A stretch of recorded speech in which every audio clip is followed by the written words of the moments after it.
Nah, kita belajar kemarin sampai di sini. Tarik ya, keluar.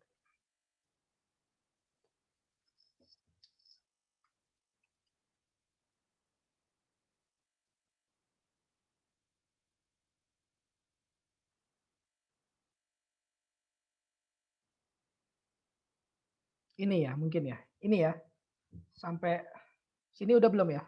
Ada yang inget nggak?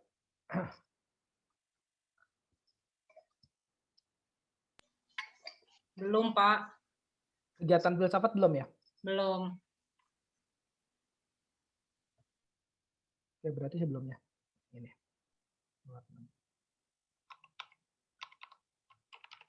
Mungkin ini ya, udah sampai di Mengapa berfilsafat? sampai sini kemarin ya. Masa baru di kedua ya? Baru di sini ya? Selesai ya? Ini udah lewat. Udah, ini kan? Ini udah lewat. Ini sudah lewat kan? Teologi, hal yang melampaui panca indera, metafisika dan seterusnya. Ini udah kan? Masuk di sini kan sekarang? Sampai di Ini udah selesai ya? Masuk di sini ya kita ya. ya. Orang seperti apa yang berfilsafat gitu ya. Ini udah juga. Udah masuk di sini. Belum ya? Belum, Mbak. Nah, ini orang seperti apa yang berfilsafat ya? Ya, jawabannya ya sebenarnya kalau gampangnya langsung yang ketiga ya. Cuma ya kita ini sebenarnya kalau ini harusnya saya kasih ini. Ini udah belum sih? Kayaknya udah ya mungkin. Orang seperti apa yang berfilsafat ya? Mereka yang bijaksana atau para dewa itu. Jadi kalau kan bagi dua. nah ini saya kalau ada gangguan ini saya bisa mute sendiri anaknya. Nah, mereka yang bijaksana atau para dewa itu nggak perlu berfilsafat lagi ya karena ya ini mereka tuh ya udah dewa gitu. Dewa kan nggak perlu berfilsafat lagi ya. Ya Tuhan nggak perlu berfilsafat lagi kalau kita bisa katakan Tuhan ya filsafat itu sendiri gitu kalau misalnya kita katakan ya. Ya untuk apa dia berfilsafat lagi ya? Pengertian dalam arti filsafat ya mencari kebenaran dan seterusnya ya. Mencari kebenaran sedangkan Tuhan sendiri ya kalau di sini dewa sendiri adalah ya hikmat itu sendiri gitu yang kita kejar gitu kan. Masa dia berfilsafat lagi kan nggak perlu gitu. Dia nggak perlu menambah pengetahuan lagi karena dia pengetahuan itu sendiri gitu. Dewa yang nggak perlu. Nah, orang bodoh ya bukan nggak perlu, perlu, tapi nggak bisa masalahnya. Orang bodoh dikasih tahu kan bebal ya, tetap aja gitu terus gitu. Dikasih tahu bebal, belajar bebal, ya tetap aja nggak akan bisa karena dia bodoh gitu.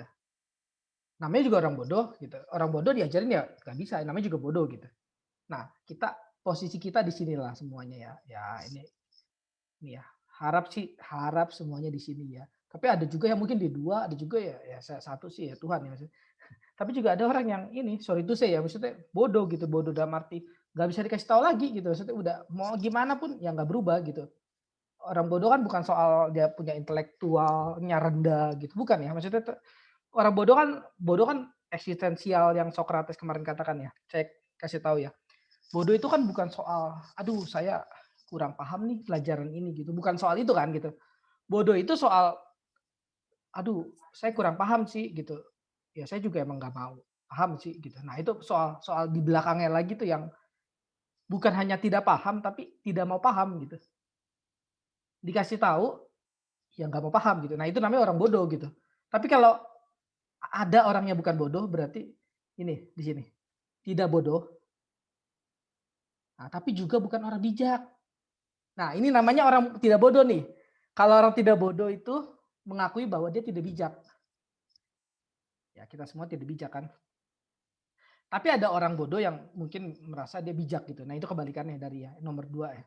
Nah ini kita semua harusnya posisinya di nomor 3 lah. Gitu.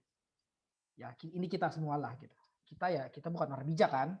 Ya tapi kita nggak bodoh-bodoh banget lah gitu. Kalau kita bodoh-bodoh banget ya kita nggak biasa dikasih tahu dong gitu. Ya kita bisa dikasih tahu dah. Tapi kita nggak bijak gitu. Nah ini perjalanan kehidupan tuh seperti ini ya Bapak Ibu. Jadi kalau Bapak Ibu belajar yang namanya objektivitas gitu, kita sering kenal namanya objektivitas.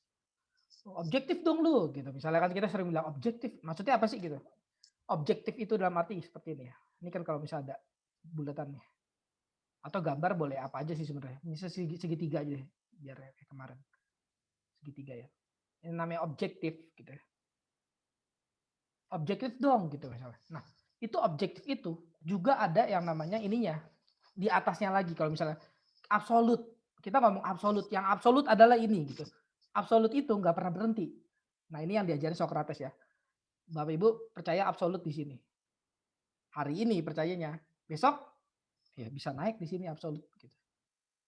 Bisa lagi naik absolut di sini gitu. Naik lagi. Ini namanya objektif. Objektif itu seperti itu ya. Jadi kita gini, kalau Bapak Ibu gampang ya, bersyukur gitu, bersyukur pada Tuhan. Itu mengakui keobjektivitasan, puji Tuhan, saya dipelihara Tuhan.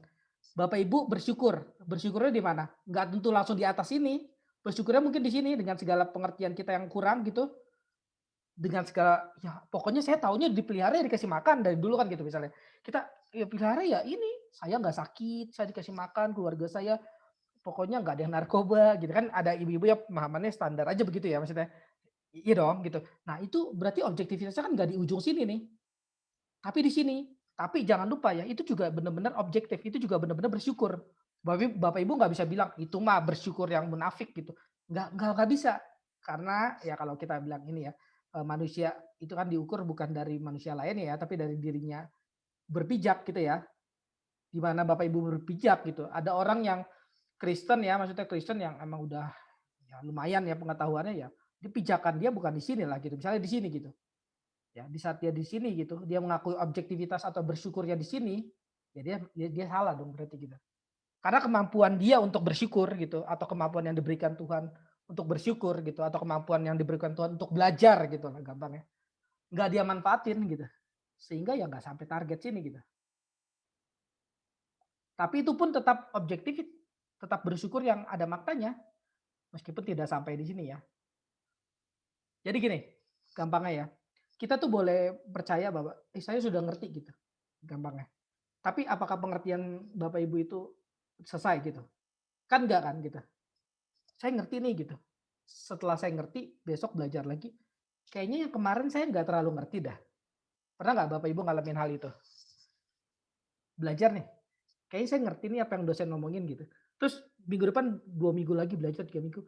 Kayaknya yang waktu saya ngerti waktu itu tuh yang dosen kasih tahu, kayaknya salah dah. Atau maksudnya ya nggak lengkap dah gitu. Pernah kan ngalamin kayak gitu? Nah, itu namanya berarti kita bersyukur dalam objektivitas yang memang tidak pernah objektif, dalam tanda kutip tidak pernah selesai, tidak pernah definitif. Nah, ini. Ya itu makanya kita mengakui bahwa kita bukan orang bijak. Kalau kita udah bijak ya berarti kita namanya orang ya dewa ini. Kalau dewa kan Tuhan nggak perlu bertumbuh lagi ya. Kalau manusia perlu bertumbuh ya. Nah, tapi ada manusia yang nggak bertumbuh ya itu apa ya manusia macam apa gitu yang nggak bertumbuh dari hari ke hari ya. Bayangin ya maksudnya ada orang Kristen udah 10 tahun gitu maksudnya atau 20 tahun atau 30 tahun tetap di situ aja gitu. Dari dulu percaya pokoknya pemeliharaan Tuhan ya ketika saya dikasih makan, ketika saya hidup gak susah, ketika semua tercukupi. Dari dulu itu aja taunya gitu. Nah ini hati-hati ya untuk menjadi menghakimi orang lain gitu ya. Maksudnya hati-hati gitu. Tapi hati-hati juga untuk tidak menilai. Ya. Kita bisa masuk terjebak dalam banyak ekstrim sih Bapak Ibu. Ada orang tuh ya yang dikit-dikit langsung menghakimi itu luar biasa. Ini ya maksudnya. Pokoknya hakimin. Dia begini pasti. Menurut saya dia begini. Itu apa ya? Kita kan cuma bisa kalau kata Immanuel Kant ya, kita cuma bisa tahu apa yang ada di dalam fenomena ya. Fenomena manusia ya. Fenomena manusia Bapak Ibu lagi perhatiin saya. Tapi nomenanya gitu. Nomenanya apa? Iya ya. Misalnya nomenanya Bapak Ibu perhatiin saya dengan misalnya apa? Ah, salah nih atau perhatiin saya dengan kayaknya gua nggak ngerti tapi gue pura-pura perhatiin. Itu nomenanya saya nggak tahu gitu. Bapak Ibu juga nggak tahu ya terhadap saya misalnya, ini guru ngajar kayaknya tulus nih secara fenomena. Tapi nomenanya tulus gak sih sebenarnya nih orang apa sih nyari apa? Nah itu namanya nomena. Dalam wilayah nomena itu kita kalaupun tahu terbatas. Jadi kita nggak boleh menghakimi orang apa ya selayaknya Tuhan menghakimi ya. Jadi nggak bisa gitu ya. Tuhan pun tidak menghakimi seperti yang saudara pikirkan kan ya. Jadi kalau ada CCTV ya, penghakiman Tuhan kan saudara tahu ya. Saudara pernah lihat CCTV kan ya? Saudara di hadapan CCTV kira-kira ya. Di dalam penghakiman Tuhan seperti ini ya. Atau kalau usah dalam penghakiman Tuhan dalam kehidupan sehari-hari kita. Kita tuh seperti dilihat Tuhan gitu ya. Nah, Tuhan itu bukan CCTV. saja. Kalau CCTV yang Pak Edi melakukan apa nih hari ini? Wah, dilihat semua. Pokoknya diterawang semua. Oh, Pak Edi melakukan dosa ini, Pak Edi melakukan ini, Pak Edi melakukan kebaikan ini, Pak Edi bukan. Tuhan tuh bukan begitu. Tuhan itu kalaupun CCTV dengan kasih melihatnya. Paham nggak? Tuhan tuh tahu seluruh gerak-gerik kita, seluruh keputusan kita, seluruh apa yang kita pikirkan, tapi melihatnya dengan kasih. Bukan melihatnya seperti CCTV yang pokoknya kosong aja terawang, transparan. Paham ya? Nah itu dari tadi saya ada banyak ngomong ini sih konsep sih, cuman ya Bapak Ibu kalau nggak ngerti nanti tanya aja ya silakan maksudnya. Cuma ya apa ya saya bisa banyak konsep sih dari tadi saya omongin kan ya kita tidak bodoh ini di objektif gitu, wilayah objektivitas gitu. Jadi gitu ya kalau Bapak Ibu bersyukur itu ya itu kita mengakui keobjektivitasan Tuhan gitu atau bersyukur kita gampangnya ya. Bersyukurnya kita kan dari hari ke hari kan bertambah ya. Nggak bersyukur itu terus kan gitu kira-kira. Nah, di saat bersyukur kita bertambah berarti kan bersyukur yang kemarin bukan omong kosong kan gitu. Itu juga benar. Tapi perlu pertumbuhan lagi gitu. Perlu pertumbuhan lagi, perlu pertumbuhan sampai kita tahu memang kita tanda kutip gak bijak gitu. Kenapa sih kita nggak bijak? Ya karena ada yang tertinggi yang perlu kita capai, yaitu apa? Kebijakan itu sendiri. Gitu. Kalau orang Kristen katakan Tuhan lah, gampangnya. Kalau Socrates ya pada konteksnya waktu itu katakan ya keutamaan lah, kebijakan itu sendiri, keadilan itu sendiri. Jadi makna pada dirinya sendiri gitu yang harus dicapai. Yaitu alasan dari kita mengakui bahwa kita tidak bijak. Karena, nah jadi alasan mengakui bahwa kita tidak bijak itu tuh punya implikasi yang banyak ya. Salah satunya implikasi tadi kita punya tujuan hidup jadinya. Itu apa? Paling tidak ya kalau Bapak Ibu udah misalnya udah apa? Udah berumur tapi masih belum punya tahu tujuan hidup ya. Paling tidak sekarang tahulah pengejaran kita akan kebijakan itu sendiri gitu. Ya kalau kata orang Kristen pengejaran itu ditopang oleh anugerah ya di bawah sini anugerah. Anugerah Tuhan di bawah sini ya, yang bawa kita kebijakan itu sendiri. Kasih Tuhan ya. Socrates juga ada percaya namanya bisikan Tuhan ya. Ini sama sih maksudnya. Jadi maksudnya apa ya, saudara jangan terlalu spesial amat nganggap. Maksudnya saya bukan menghina kekristenan ya. Saudara tahu ya saya juga belajar teologi ya maksudnya. Nah tapi saya kasih tahu gitu anak-anak orang-orang teologi supaya nggak apa ya. Kita tuh cenderung so tahu dalam banyak hal gitu. Apalagi udah percaya, apalagi punya apa konsepsi atau resepsi yang salah terhadap Agustinus ya. Agustinus katakan bahwa apa teologi adalah ibu semua ilmu pengetahuan gitu. Jadi kita bisa nilai segala hal gitu. Nggak usah Agustinus lah. Misalnya apalagi kayak Skriptura memakai moto apa? Kebenaran untuk seluruh bidang gitu ya. Kebenaran Tuhan untuk seluruh bidang. Jadi Bapak Ibu sekarang bidangnya apa? Oh, misalnya apa? Masak gitu atau apa? Masak di tetangga di ini. Bapak Ibu belajar firman Tuhan bisa menerangi mereka gitu. Ya ada betulnya gitu, tapi kan nggak tiba-tiba Bapak Ibu jago masak kan, gara-gara belajar di Skriptura gitu. Paham nggak? Yang Bapak Ibu pelajari ya teologinya, bukan jago masaknya. Jadi jangan so tahu di masaknya gitu. Nah ini sama, maksudnya jangan so tahu di filsafatnya, jangan so tahu di dagangnya misalnya. Yang kita pelajari itu teologinya gitu. Kira-kira gitu ya. Saya banyak ini coba apa? Ada respon nggak ya? Silakan ya. Kalau mau respon. Pak ini justru pada saat kita belajar justru kita banyak nggak tahu gitu Pak. Semakin belajar semakin banyak nggak tahu jadinya. Betul. Ya, nggak tahu itu juga pengetahuan kalau kata Socrates. Jadi gini ya, kalau kita belajar, kita tahu bahwa kita tahu diri kita tidak tahu kan. Nah, ketidaktahuan itu juga di dalam Socrates ya dimasukkan ke dalam pengetahuan. Orang yang sadar bahwa dirinya tidak tahu gitu, atau dia tahu bahwa ada sesuatu yang dia tidak tahu, atau yang lebih filsafatnya ya, dia tahu bahwa dia tidak tahu gitu. Ya berarti dia tahu gitu. Taunya apa? Ya tahu bahwa saya tidak tahu tadi. Nah itu masuk pengetahuan kan, berarti bukan ketidaktahuan. Nah yang ketidaktahuan adalah dia tidak tahu bahwa dirinya tidak tahu, itu ketidaktahuan. Jadi ketika, aduh saya makin banyak ketahui, ya itu berarti makin tahu gitu loh. Coba ya pelan-pelan ya, dapat nggak? Bapak Ibu makin menyadari bahwa saya nggak tahu ini, saya nggak tahu ini gitu. Kan makin tahu ya, berarti makin mengenal diri gitu kan, makin tahu ya kekurangan kita apa gitu. Bukan berarti kita makin buruk, bukan gitu.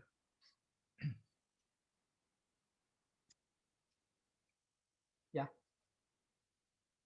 oke ya, kita lanjutin dulu sebentar. Berarti dengan perasaan penasaran gitu kali ya Pak?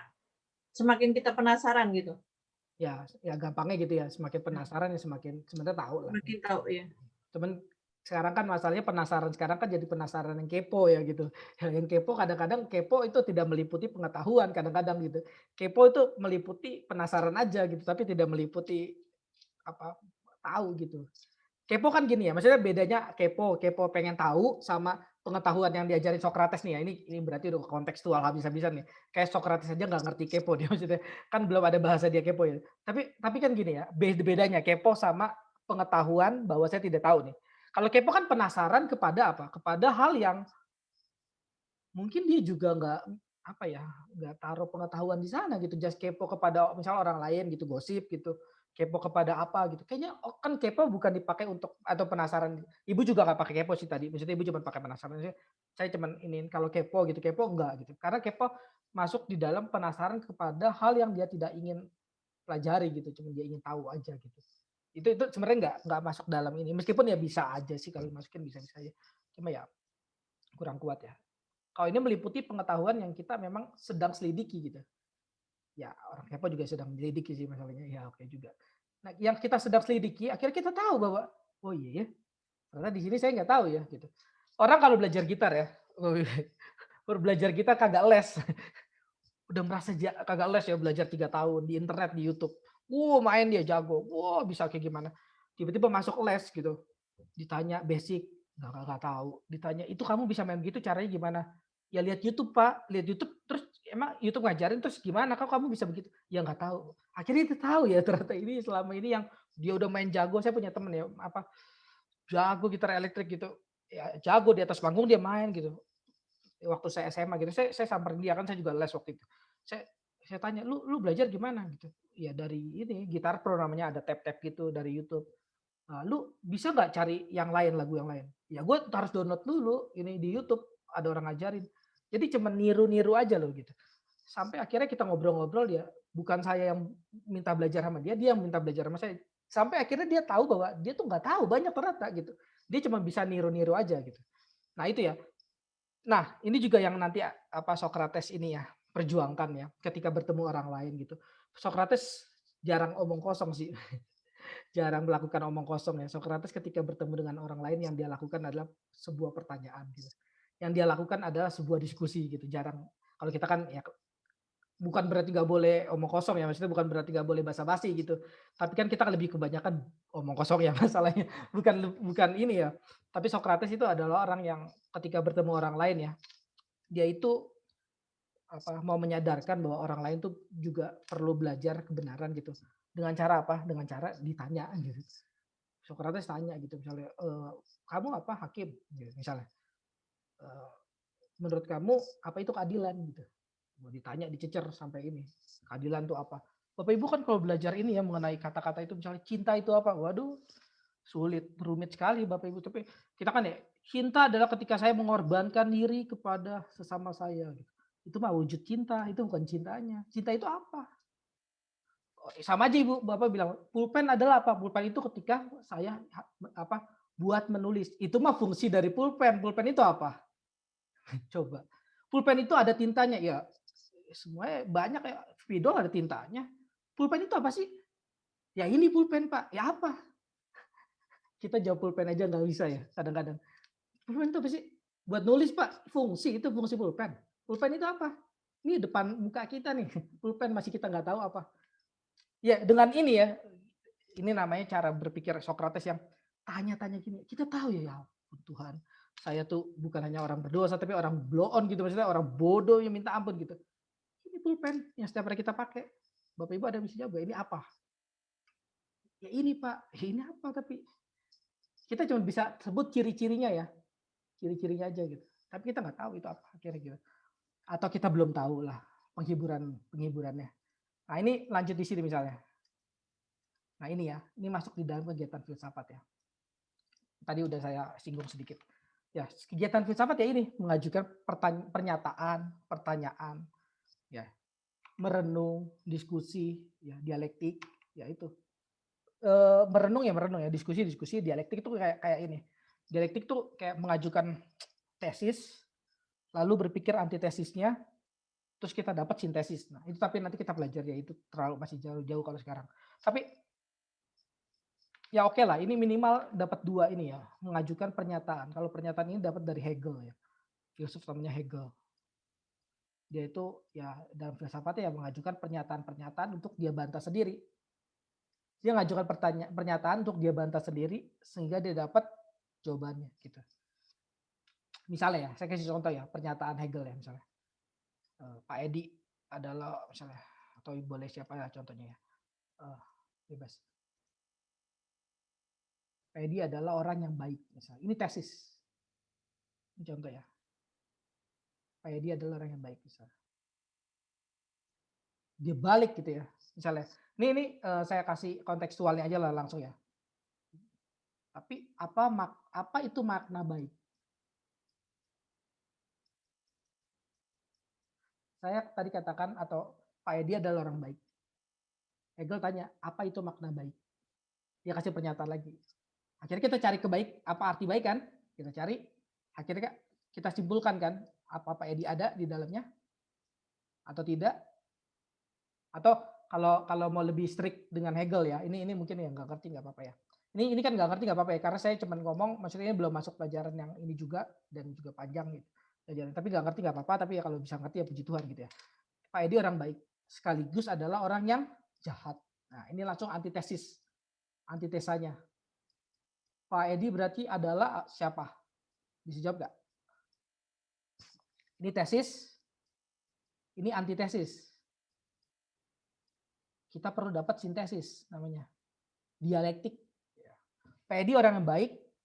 Yes, betul kan? Pak Edi orang baik kan? Tapi juga ada yang mengatakan Pak Edi orang jahat dong. Musuh-musuh Pak Edi pasti mengatakan Pak Edi orang jahat dong. Atau yang kira-kira pernah disakiti Pak Edi lah, gitu yang Pak Edi juga nggak sadar misalnya gitu. Atau Pak Edi secara sadar gitu. Misalnya kan kita penuh dengan tipu muslihat kan manusia ini. Jadi dua-duanya nih, Pak Edi adalah orang baik apa orang jahat? Dua-duanya kan dapat ya. Jadi sintesanya apa? Ada yang bisa jawab gak? Apa?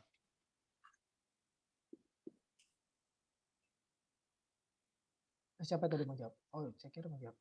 Oh, Priscil ya? Mau jawab. Oke. Apa ya, Pak? Itu mungkin nggak tahu ya ini Pak benar apa enggak, saya juga nggak ngerti sih. Cuman mencoba aja sih, Pak. Kan tadi tesisnya Pak Edi orang baik. Lalu antitesisnya kan, tapi Pak Edi ya untuk sebagian orang kan orang jahat untuk ininya. Gitu. Tapi jangan lupa untuk sebagian orang juga orang baik ya. Jadi nggak sebagian orang ya. Dua-duanya untuk sebagian orang pasti. Terus sintesisnya Pak Edi itu manusia gitu Pak. Nggak tahu sih Pak benar apa enggak sih. Sintesisnya gampang aja. Sintesis kita ambil dari sini, ambil dari dua-duanya. Berarti Pak Edi orang yang baik sekaligus baik dan jahat. Baik ya, baru dari sintesis ini kita kembangin jadi analitis. Jadi tesis, antitesis, sintesis, analitis. Ya, ini 1, 2 sintesis, tesis, antitesis. Ya ini kalau mau belajar ilmu ya, maksudnya untuk kita bisa dapat pengetahuan, kita bisa mengajukan proposal pengetahuan dan seterusnya. Sintesis, analitis, yang terakhir baru metodologi. Akhirnya kita dapat metodenya sekarang gitu. Nah ini jangan berpikir, oh ini masih banyak, misalnya di sini apa praktisnya gitu. Di sini bisa habis praktis bisa meliputi analisis lagi gitu.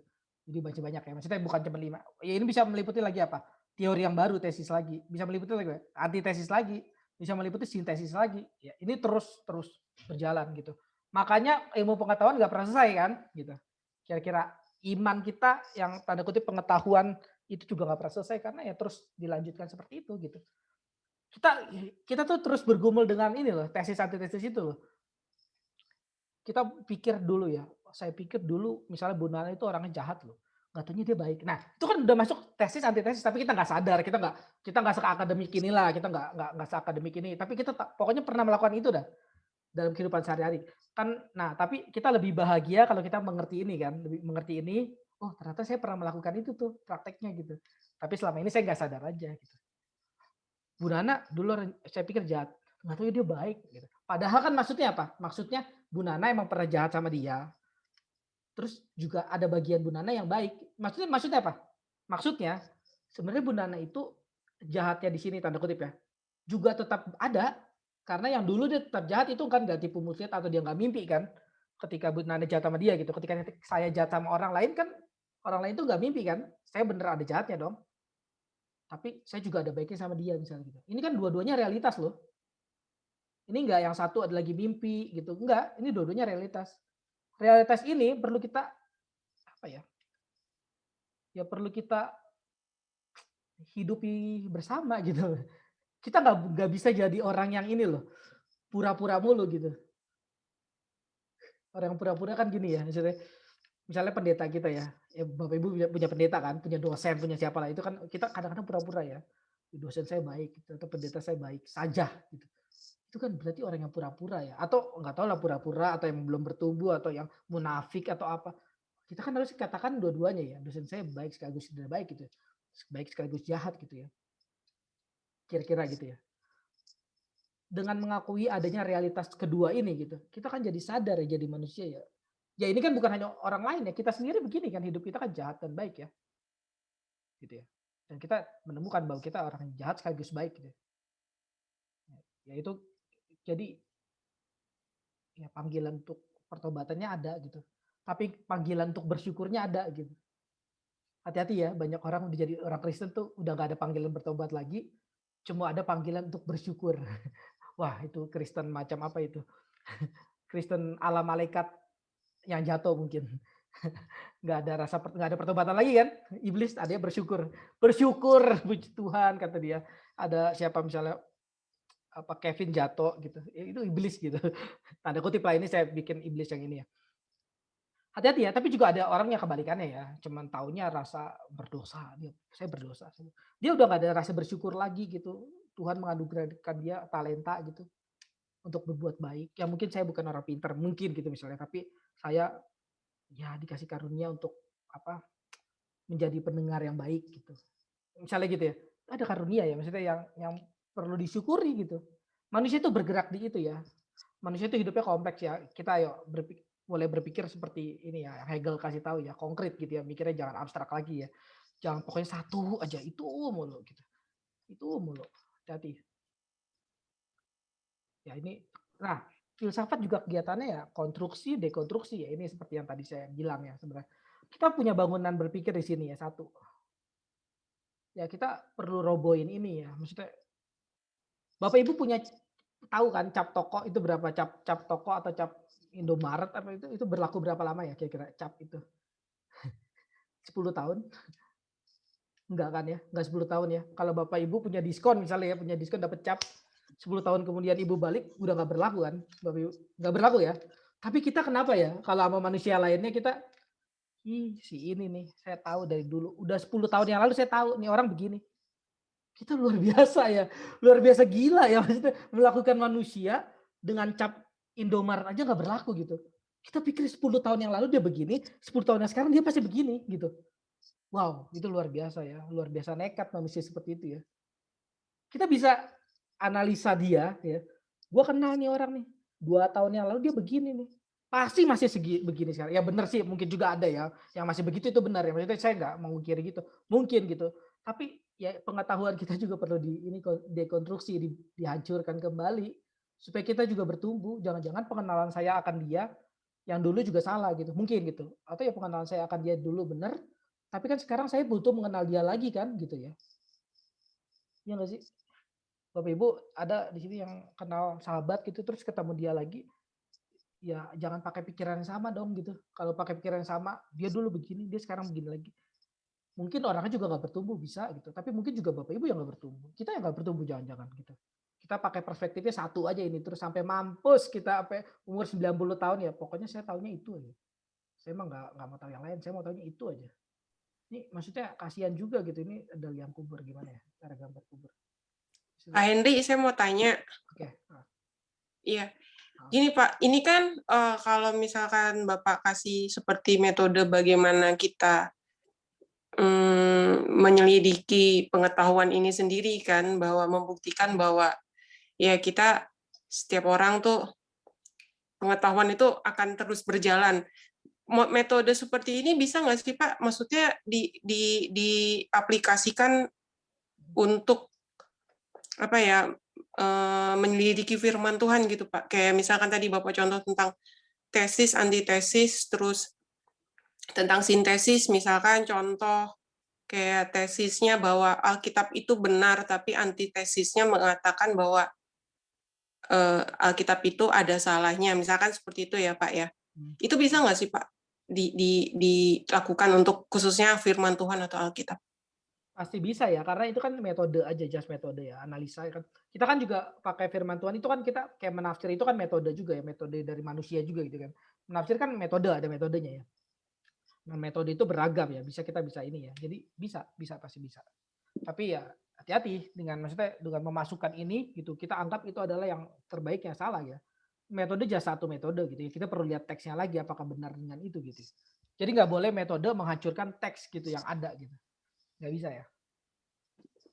Tapi bisa, sangat bisa, pakai sangat bisa. Ini kan tadi ya, bukan hanya baca teks ya, baca orang aja kita bisa kan? Kita pakai baca orang gitu maksudnya.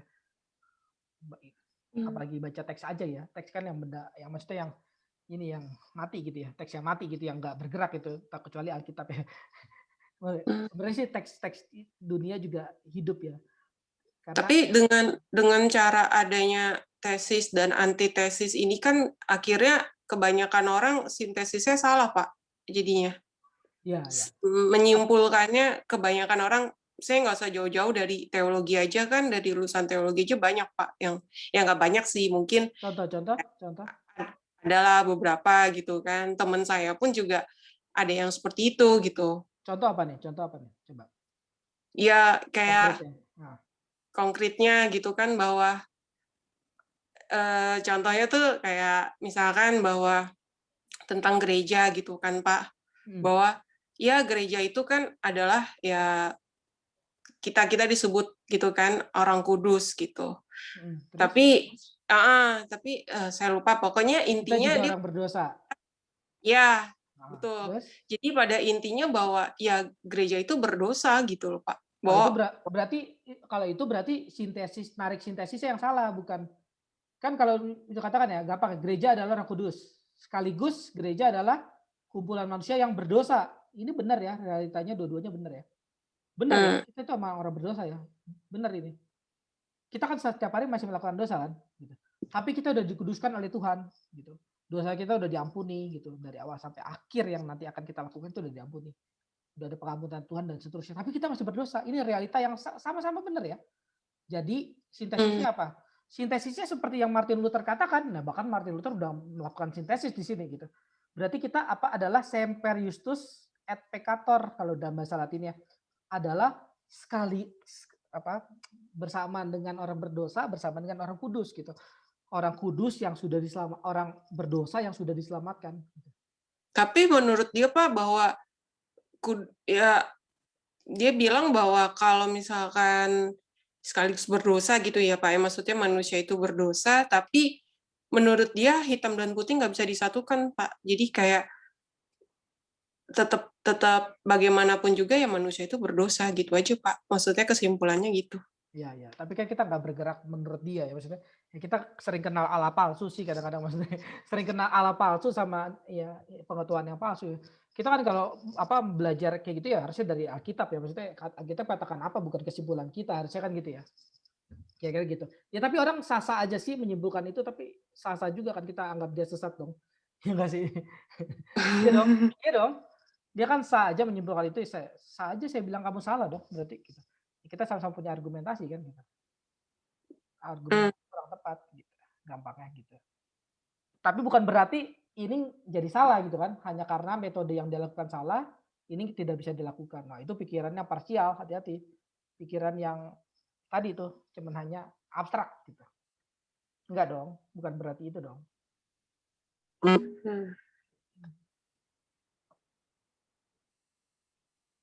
Oke. Oh, iya. Oke ya. Nah itu kita konstruksi dan dekonstruksi ya. Kita ada ya pembangunan, terus ada penghancuran kembali ya. Hati-hati ya Bapak Ibu juga ya. Tadi saya udah katakan ya kalau menilai orang, ya kita harus belajar kenal baru lagi gitu ya. Baca buku gitu, baca buku pun gitu Bapak Ibu. Bapak Ibu baca buku setahun yang lalu, baca buku itu adalah ini. Bapak Ibu baca lagi deh. Kemungkinan bisa beda Jo ini. Beda karena apa? Ini bahkan teks yang mati aja ya, yang saya katakan mati kan. Tapi dengan Bapak Ibu bertumbuh gitu kan, ini bisa teksnya jadi hidup gitu, maksudnya berubah gitu. Bapak Ibu baca setahun yang lalu, kayaknya di buku nggak terlalu ini, maksudnya memberkati saya gitu. Ada banyak buku ya, maksudnya kita baca, kayaknya saya nggak ngerti waktu itu, nggak terlalu memberkati saya. Ini ngawang-ngawang bukunya. Pas kita baca sekarang, wow, seger banget bacanya. Ya ampun, yang kayak gini nih yang gue pengen nih, ilmu semua, nggak ngomong kosong gitu misalnya gitu. Gitu kan, gitu. Kita bertambah, karena pengetahuan kita bertambah. Tapi ya hati-hati ya celakanya. Yang kayak gini nih, hiburan-hiburan kayak gini saya pengen. Wah itu berarti orang makin turun dong gitu. Ada orang ya dengar khotbah pengajaran, khotbah dari Alkitab, eksposisi, bosen dia, bosen. Terus ketemu pendeta yang ngelawak apalah, bukan berarti itu semua salah ya. Maksudnya kan guru punya ya bikin orang humor kayak gitu kan ya nggak kenapa-napa ya. Sokrates juga humoris ya Bapak Ibu ya. Nanti ini ya saat kematiannya Sokrates tuh masih nyeleneh kepada orang-orang di sana gitu. Ya humoris, Sokrates juga humoris nggak kenapa-napa juga. Tapi ada orang ya justru ya ketemu orang pengkhotbah yang tanda kutip nggak ngasih tahu Alkitab gitu ya, gampangnya ya ngomong sampah lah gitu, ngomong itu doang gitu. Dari dulu ngomong itu terus gitu, pokoknya ya manusia harus melakukan sesuatu yang baik gitu. Sesuatu yang baik mah orang ateis juga tahu, maksudnya sesuatu yang manusia jangan sombong gitu-gitu. Itu kan apa ya, khotbah-khotbah yang sebenarnya nggak perlu ya, bukan nggak perlu sih. Apa iya ya perlu sampai 100 kali khotbah kayak gitu kan, enggak lah ya. Itu kan berarti tanda pendetanya nggak bertumbuh. Nah tapi ada orang yang senang masalahnya gitu. Ya orang yang senang ini, kalau kata satu pendeta ya maksudnya, juga mungkin orang-orang nggak bertumbuh masalahnya gitu. Jadi udah sama kayak perkumpulan inilah gitu. Lu kasih makan, gua terima makanan lu gitu, meskipun itu sampah gitu. Karena gue suka sampah sih emang gitu. Gue dikasih makanan KFC gue nggak suka, gue suka sampah gitu. Ya makanya gue ambil aja gitu. Kira-kira gitu ya. Nah, tapi hati-hati, saya udah katakan hati-hati ya. Sekaligus ya, ini sekaligus hati-hati, saya kasih antitesis ya langsung ya. Bapak Ibu juga melihat misalnya pengkhotbah yang wah dulu menghibur terus gitu, khotbah ngelawak gak jelas gitu. Ketika Bapak Ibu dengerin dia lagi nih, udah 10 tahun yang lalu nih, 10 tahun yang lalu nih. Jangan ungkit-ungkit 10 tahun lalu. Sekarang dengerin secara objektif lagi. Dengerin apa masih sama nggak sih khotbahnya? Oh iya bener emang sama, masih sama, ya udah gitu. Tapi jangan apa-apa udah langsung, ya itu terlalu cepat menghakimi ya, hati-hati. Tapi hati-hati, jangan tidak berani menilai. Ada banyak orang tidak berani menilai loh, hanya karena takut merasa menghakimi. Itu pikiran yang parsial. Menilai itu boleh, menghakimi terlalu cepat nggak boleh. Menilai itu boleh, kita beli apapun kita menilai kok. Kita menikah kita menilai kok, ini perempuan yang saya nikahin menurut saya baik, yang lain ya kurang lah menurut saya. Itu kan menilai kan. Masuk STT kok menilai kok, ya meskipun ada juga yang masuk STT gak menilai, yang penting yang dekat rumahnya di situ dia masuk aja gitu kan. Apa ke gereja juga menilai kan, ini gereja menurut saya yang paling bagus nih, atau ini yang nyaman buat saya, ini menilai kan, ada menilainya kan. Ya meskipun ada Bapak Ibu yang gereja juga karena dekat rumahnya gitu. Nggak ada nilai apa-apa, saya mau yang penting dekat rumah aja. Nah, kegiatan filsafat, nah ini meliputi ya self cancelling ya, jangan malu untuk berkata ya saya salah kemarin, sorry gitu, saya salah gitu.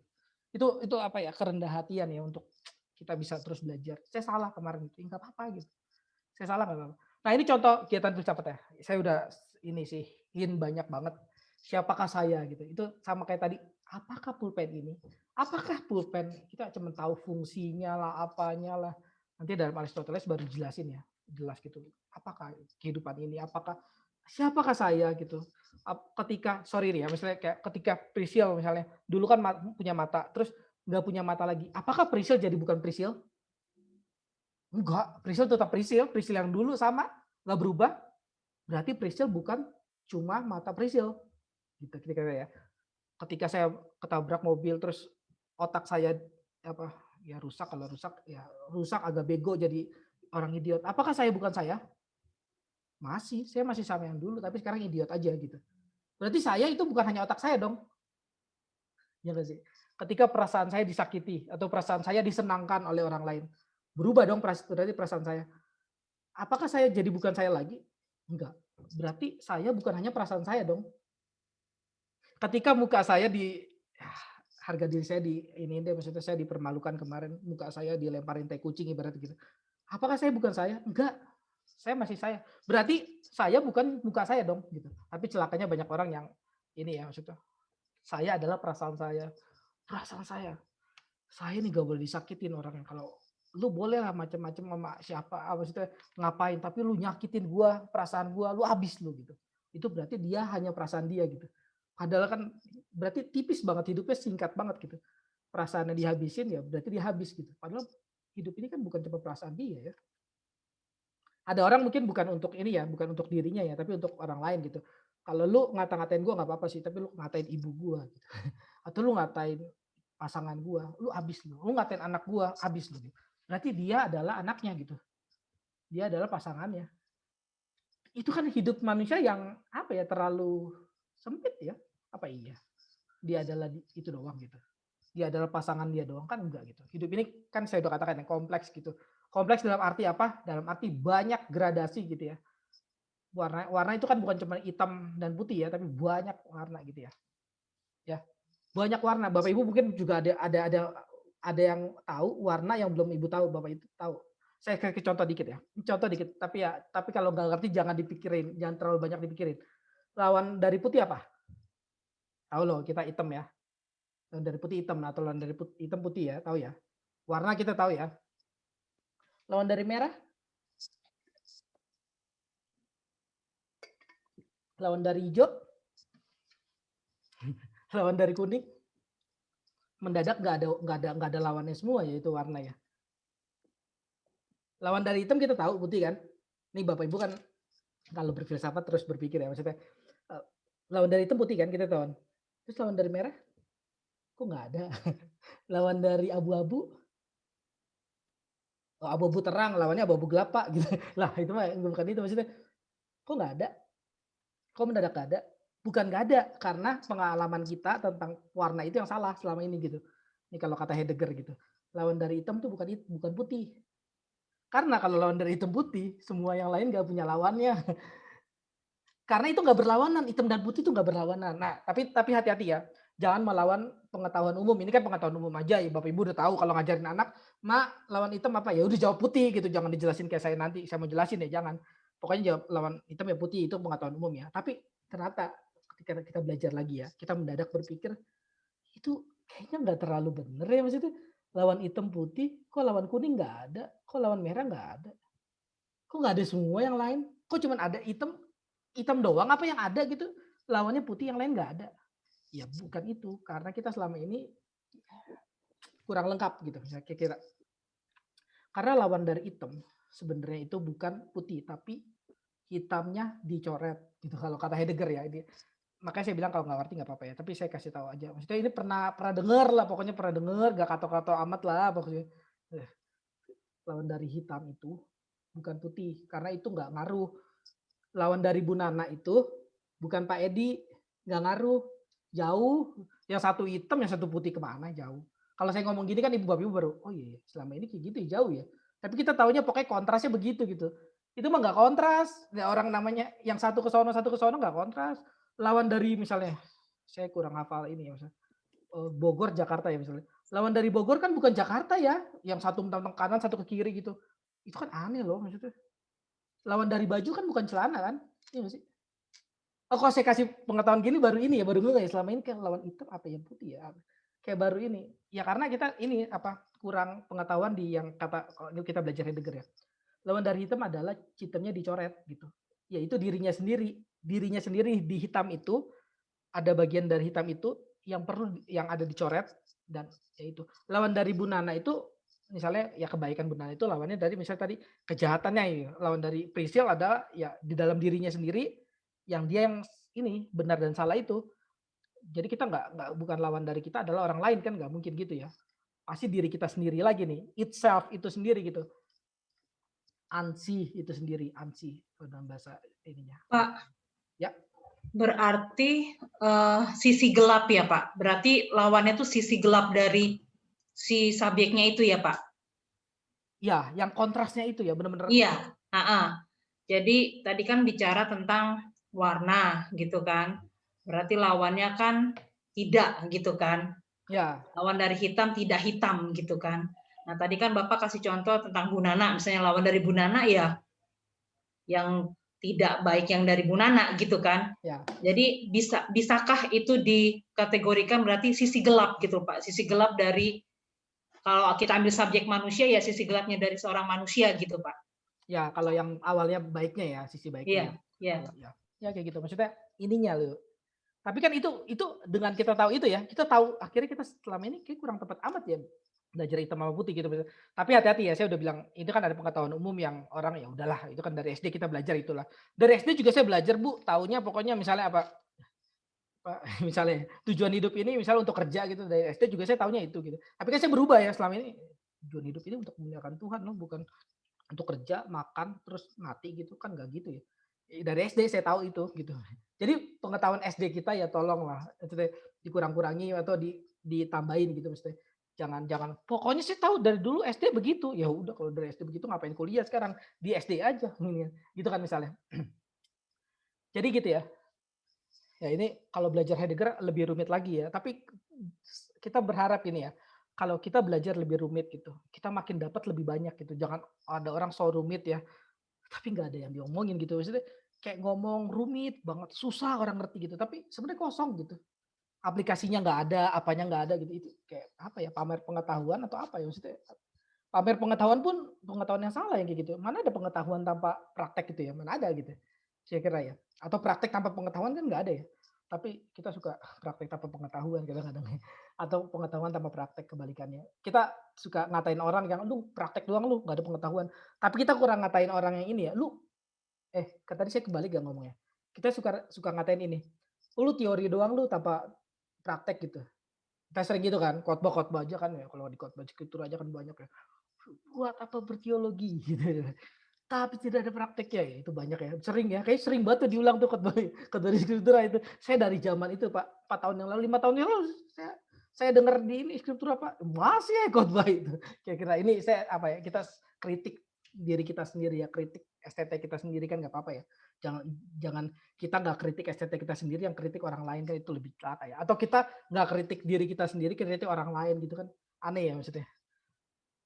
Kita kalau sadar gitu, mendingan kita kritik diri kita sendiri, estetik kita sendiri dulu gitu, baru kritik yang lain gitu. Jangan kebalik gitu, kritik banyak sana sini tapi diri sendiri aja belum dikritik gitu. Ya dari dulu kita kan taunya gitu doang ya, maksud wah buat apa lu teori, belajar pinter-pinter. Apa iya ya maksudnya ada orang belajar sampai pinter banget ya, kayaknya enggak juga lah ya maksudnya. Tapi nggak ada praktek. Ya itu betul ya, bukan berarti salah, itu betul. Tapi kebalikannya kan juga betul ya. Percuma lu praktek doang nggak ada pengetahuan gitu. Pasti prakteknya kan omong kosong lah gitu. Sama kayak teorinya omong kosong, prakteknya juga omong kosong lah gitu.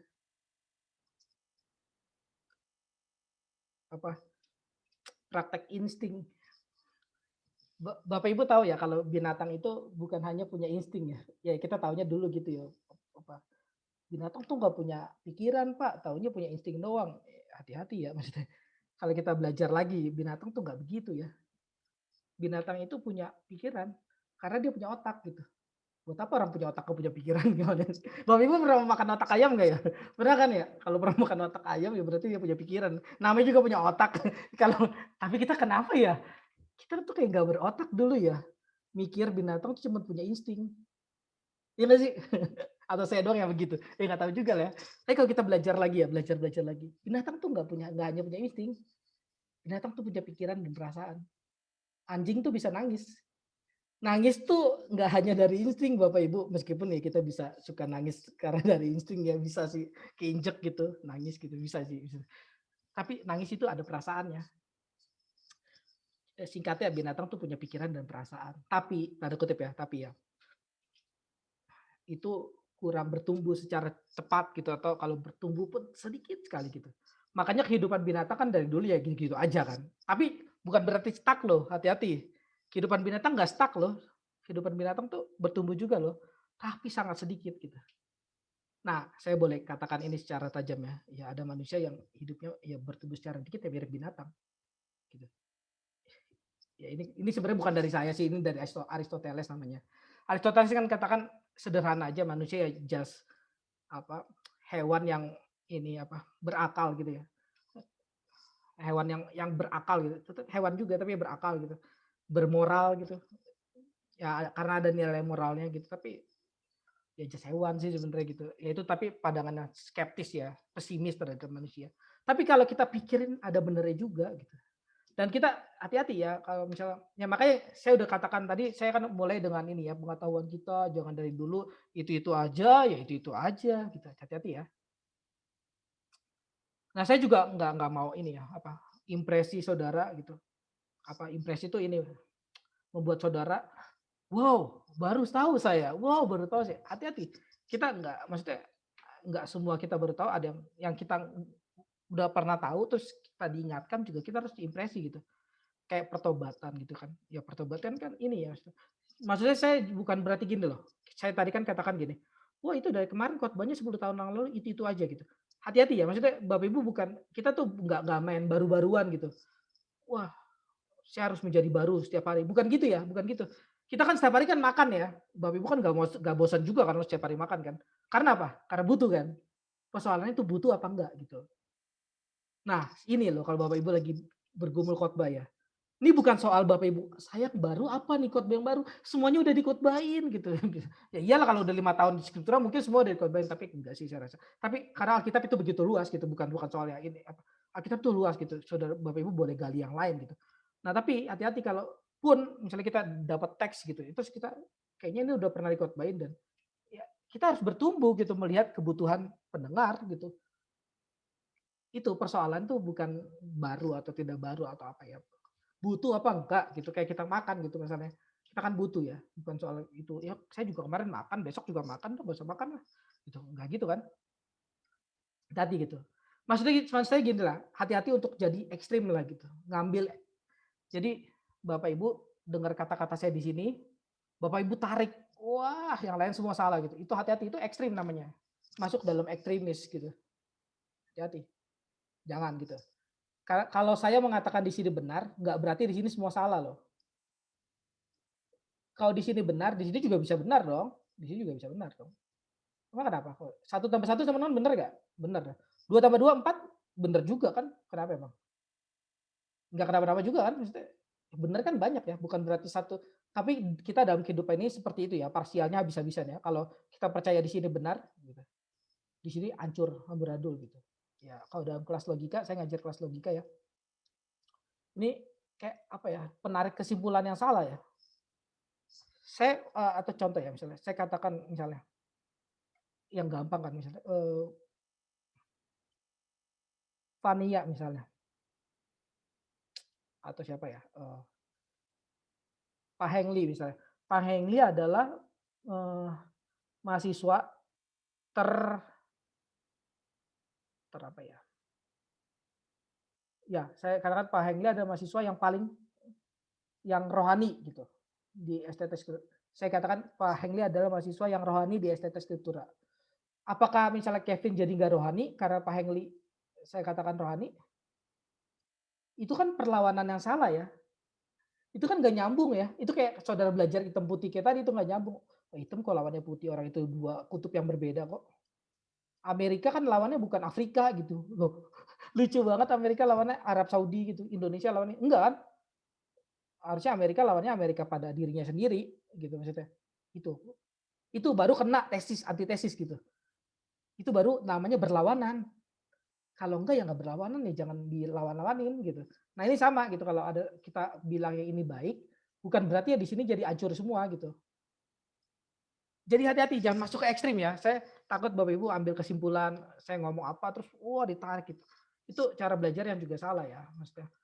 yang tidak dikatakan itu bukan berarti yang salah ya. Kira-kira gitu ya. Ya, silakan ya kalau ada mau nanya ya.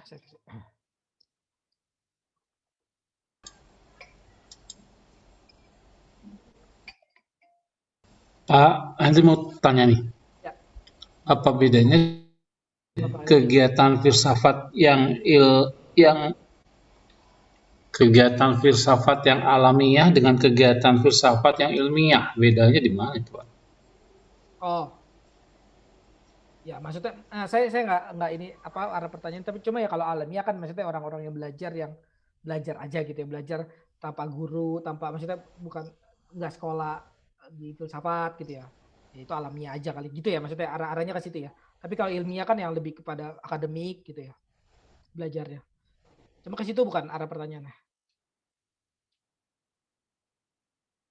Ya, maksudnya dari mulai mengajukan pertanyaannya gitu.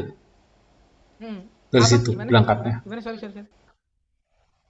Berangkatnya dari cara mengajukan pertanyaannya yang alamiah dengan yang ilmiah, itu bedanya apa ya? Oh, gini, ya ini salah satunya ya, pasti kan Cim menjawab salah satunya.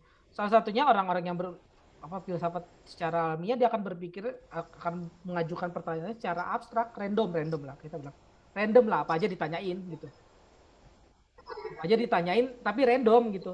Nggak ada jalan pikirannya dan nggak ada alurnya. Tapi kalau orang ilmiah kayak maksudnya dia udah tahu apa yang harus dipikirkan gitu. Pertama misalnya gitu. Dia hidup kan gitu misalnya. Dia hidup ya berarti dia harus tahu tujuan hidup ini gitu. Jadi ilmiah gitu kan. Apa yang dia langsung ngambil apa sudut terpenting kehidupan ini kira-kira gitu. Yang saya kalau nggak ada besok saya mati gitu kira-kira. Misalnya orientasi hidup kita gitu misalnya, tujuan hidup kita itu kan penting ya. Kalau nggak ada besok saya nggak mati Pak. Iya, kamu nggak mati secara jasmani, tapi kamu mungkin udah lama membusuk tapi belum dikubur aja. Jadi ada orang kalau udah nggak tahu tujuan hidup ini ya, misalnya udah tua, taunya ya kipas-kipas, nonton TV, ya terus gosip tetangga, terus ya makan, berak, itu tidur lagi. Ya nggak mati sih, tapi udah lama membusuk sebelum dikubur. Karena hidupnya ya nggak berdampak apa-apa, hidupnya juga nggak melakukan apa-apa gitu. Saya udah pernah cerita ini ya, Bunda Teresa ya, ketika dia mati kan, Bunda Teresa kan, saya udah cerita ya minggu lalu ya. Dia kan ketika dia mati itu dia di asrama ya. Dia lakuin potong rumput, dia masak, dia ngurus anak-anak di asrama itu gitu. Dia kan ini. Ketika dia mati, pekerjaan dia tuh digantiin 2 orang aja nggak cukup. Jadi ini STT di situ ya. Panggil 2 orang untuk gantiin pekerjaan yang dia lakukan setiap hari. Nggak cukup 2 orang. Ternyata pas dia mati baru tahu. Baru 3 orang baru cukup. 2,5 lah kira-kira. 3 orang kelebihan dikit 2,5. Dia mati 3 orang gantiin baru cukup. Kira-kira ya kalau kita mati ya pekerjaan kita berapa orang yang gantiin ya? Atau jangan-jangan sorry ya, Pak Riki mati atau Henry mati.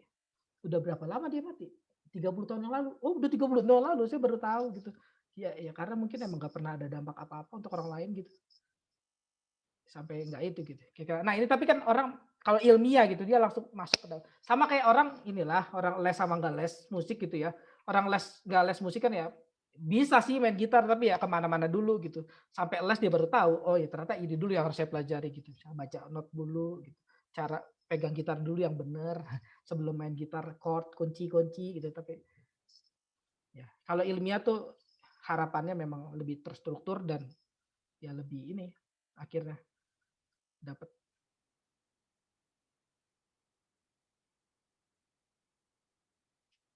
Oke ya. Nah ini menyambung juga ya Pak kita ditanyakan mungkin salah satunya di sini juga perbedaan ahli filsafat dan filsuf ya. Nah ini ahli filsafat dan kalau ahli filsafat itu pintar filsafat ya. Pintar filsafat dia ahli gitu. Pintar banyak mazhab gitu, Socrates, Aristoteles semuanya dia tahu. Platon, Plotinus semuanya dia tahu. Heidegger, Immanuel Kant, dia semuanya tahu dah. Oke, itu namanya ahli filsafat gitu. Nah, tapi ahli filsafat ini nggak tentu filsuf. Karena nggak tentu dia punya pikiran. Pertama, dia nggak tentu punya pikiran. Pikiran maksudnya penjabaran, penjelasan-penjelasan yang orang lain ikutin loh. Itu maksudnya pikiran. Nggak tentu dia punya itu. Melahirkan ide apa berarti? Ya, nggak tentu dia punya ide, melahirkan ide, itu good. Nggak tentu dia punya ide dan diikutin orang. Punya ide itu satu hal ya. Punya ide, ada orang punya ide satu hal ya. Tapi diikutin orang itu hal yang lain. Jadi kalau orang cuma sampai punya ide tapi nggak diikutin orang itu bukan filsuf juga namanya. Dia baru ya punya ide gitu. Punya lagu tapi nggak ada yang nonton gitu. Berarti kan bukan musik, bukan artis ya. Bukan artis lagu ya. Dia cuma punya lagu doang, rekam-rekam tapi nggak ada yang nonton. Ya berarti bukan artis musik dong. Nah, kalau filsuf itu ya udah punya ide dan diikutin orang. Jadi ahli filsafat bisa juga bukan filsuf karena dia nggak punya ide untuk diikutin orang. Tapi filsuf juga nggak tentu ahli filsafat karena dia tekunin ide dia, nggak tentu dia belajar filsafat secara serius dong. Semuanya dia tahu. Nah kita ya ini kira-kira kita tuh yang mana Bapak Ibu?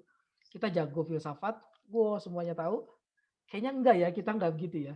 Kita punya ide kita diikutin orang, kayaknya juga enggak ya. Berarti kita siapa? Ya kita bukan siapa-siapa jadinya emangnya di sini. Nah, tapi penghiburannya karena di dalam seorang John Frame namanya, katakan teolog ya. Di dalam satu kata itu minimal banget terdapat dua makna yang juga sama-sama benar gitu. Nah, ini contoh ya. Filsuf itu kan ya, tadi di awal saya udah katakan yang mencintai kebijaksanaan dan seterusnya. Kita bisa dapat, kita katakan kita filsuf ya di sinilah jatuhnya. Karena kita mencintai kebijaksanaan dan seterusnya, kita mencari, kita berpikir gitu. Nah ini filsuf ya, berarti kita filsuf gitu. Filsuf dalam pengertian yang ini, bukan filsuf dalam pengertian yang punya ide. Lalu ini, sama kayak ini loh, teolog sama ahli teologi. Bapak Ibu tahu ya, teolog kan itu punya ide, diikuti, itu teolog namanya. Jangan aku teolog ya. Nah, tapi kita teolog dalam pengertian apa? Kita semua berpikir tentang Allah, ya itu kita teolog. Orang ateis dikatakan teolog karena berpikir tentang Allah, meskipun nggak percaya, tapi kan mikir tentang Allah kan, berarti teolog gitu. Dalam pengertian yang kedua, bukan pengertian yang pertama. Kalau ahli teologi kan yang menjago semua teologi ya, sama aja saya pakai filsafat ini. Nah, filsuf itu ada yang namanya a bad philosopher sama a good philosopher ya. Nah, ini mungkin pengertian ketiga. Makanya kalau kita belajar jangan satu pengertian ya. Ini pengertian yang ketiga. Dalam STT yang saya ngajar di STT Surabaya apa Bengkulu saya lupa. Dia ada tanya gini, ini pertanyaan yang bagus sih menurut saya. Pak, gimana bisa dikatakan a bad philosopher? Sedangkan filsuf aja ada artinya mencintai kebijaksanaan. Bagus dong, pertanyaan yang bagus dan ini kan berarti ini. Nah, bagus. Karena berarti ini kan ada kontrasnya dong. Kalau orang yang mencintai kebijaksanaan ya nggak mungkin jadi jahat lah Pak, gitu kan. Kontras kan. Ya, tapi ini hati-hati, ini kita ngomong dalam pengertian ketiga. Gitu. Nyatanya ada banyak orang yang berpikir filsafat dan tetap jadi ya bad gitu. Bad philosopher, mikir yang buruk. Filsuf yang buruk. Ya itu namanya kaum sofis ya. Nanti kita akan belajar namanya kaum sofis. Jadi Socrates itu nanti punya lawan ya. Socrates itu nggak hidup sendirian autis gitu. Enggak. Socrates itu hadir dari perlawanan dia terhadap keculasan lah, ketidakjujuran, ngajar demi uang, bahkan mempermainkan kebenaran gitu. Kebenaran bisa dipesan menurut kaum sofis gitu. Wah nanti bagus ya. Kaum sofis itu bisa kita pelajari, bagus lah. Maksudnya juga selain Socrates ya. Nah, ini yang mungkin juga udah jawab Bapak Ibu kemarin ya. Ini saya tambahin di sini ya. Punya gelar tinggi tapi tersesat ya. Ini ada yang nanya ya kemarin gelar apa di sini apa? Misalnya ketukar-tukar ya. Di sini kayaknya. Kok ada Pak dokter udah tinggi tapi masih tersesat? Ini dokter loh Pak gitu. Respon Socrates gampang ya. Maksudnya kejahatan tuh lahir dari ketidaktahuan bukan pengetahuan. Jadi kalau ada orang ya tersesat gitu ya, dia karena emang nggak tahu gitu ya. Tapi udah dokter Pak, ya justru dibalik dong mikirnya gitu. Udah dokter aja masih nggak mikir gitu. Kan kebalikannya gitu loh. Udah dokter aja masih nggak tahu masa gitu. Bukan kita terpukau dengan dokter dia gitu. Justru kan dokter aja kita perlu cek dong gitu. Kira-kira dokter aja dia masih tersesat gitu. Kata-katanya tuh gini. Pak, dia dokter aja masih tersesat loh. Bukan begitu, bukan gitu. Kebalik. Dia dokter aja, lu dokter aja tersesat gimana sih lu? Gitu. Ngomongnya begitu, jangan yang kebalik, Pak dia dokter teologi, masa tersesat Pak? Bukan gitu cara ngomongnya. Ini ya ampun udah dokter dia masih tersesat gitu.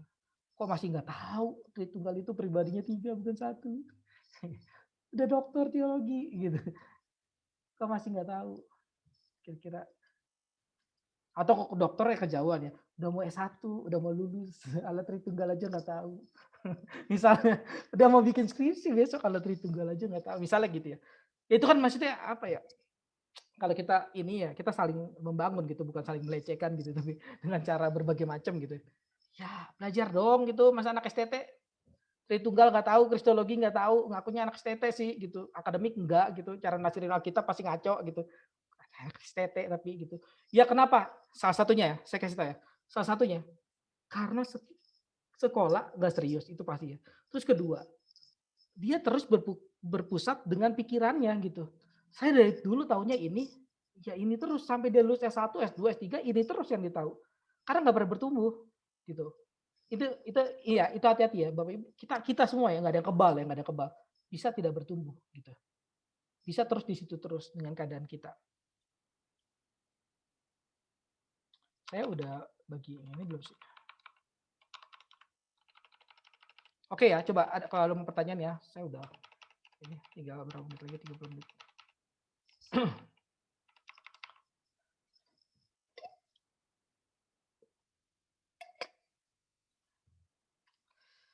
Ya.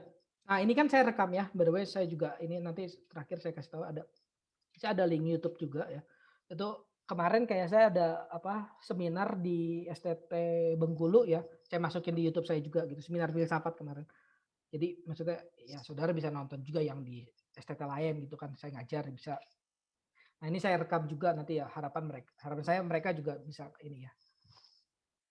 Nanti kelas logika juga saya akan rekam sih di Surabaya ya. Kelas apologetika juga saya mau rekam biar bisa masuk YouTube dan ya bisa nonton gitu, bisa diulang lah gitu. Bisa lasting lah gitu, long lasting. Filsafat. Nah, ini filsafat itu terbagi banyak ya. Saya udah katakan ya. Filsafat itu kemarin saya katakan gini ya, maksudnya ya lu belajar filsafat jangan so tahu yang lain lah gitu. Kebalikannya saya katakan kan, lu belajar teologi jangan so tahu filsafat. Kebalikannya juga benar ya, belajar filsafat jangan so tahu yang lain, itu kebalikannya benar. Nah, tapi atas semua itu saya katakan kebalik. Filsafat itu banyak ya, luas gitu. Kayak teologi kan juga luas ya. Filsafat itu kebagi banyak banget nih, ada epistemologi, logika. Logika masuk ke filsafat ya. Detik ilmu, ya ontologi, teologi metafisik, antropologi, kosmologi alam, filsafat tindakan pun ada ya. Jadi Bapak Ibu ya hati-hati ya sekarang ngomong. Percuma lu bertindak aja lu nggak mikir gitu. Loh, bertindak tuh mikir. Tapi emang banyak sayangnya orang yang bertindak nggak mikir gitu. Tindakan itu masuk filsafat, namanya filsafat tindakan. Bicara mengenai apa? Etika. Etika itu berbicara mengenai tindakan manusia. Hati-hati. Kita suka, lu teori doang lu nggak pakai tindakan. Itu juga salah.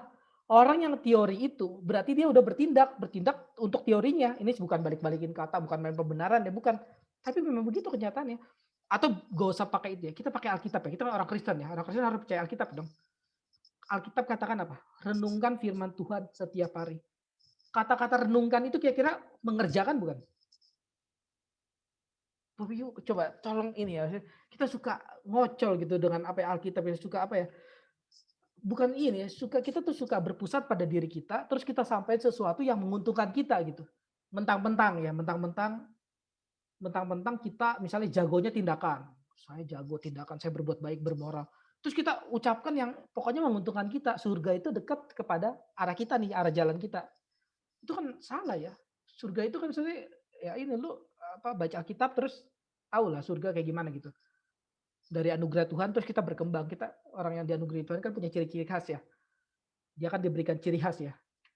Orang yang ini kan melakukan pekerjaan baik, itu kan juga anugerah Tuhan ya. Orang yang sudah diselamatkan melakukan pekerjaan baik kan. Kita diselamatkan bukan dari pekerjaan baik, itu udah jelas ya, otomatis bukan jelas. Itu udah harusnya orang Kristen tahu ya.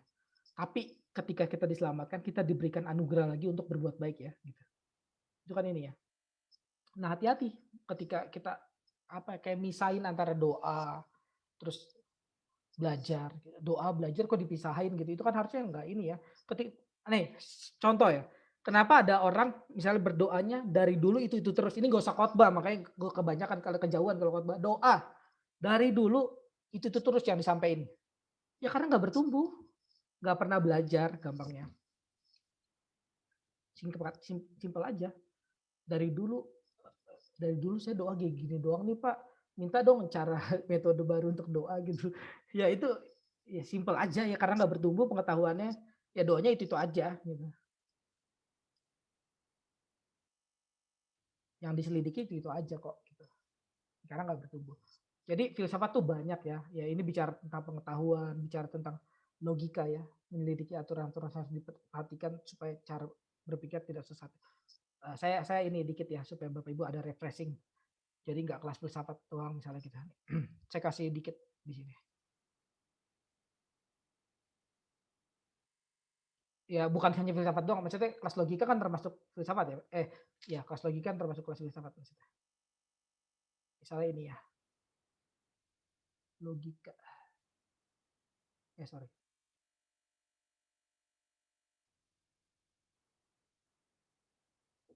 Sebentar, mana? Oh ini.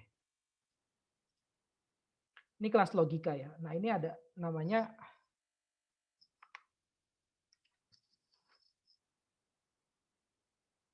sebentar.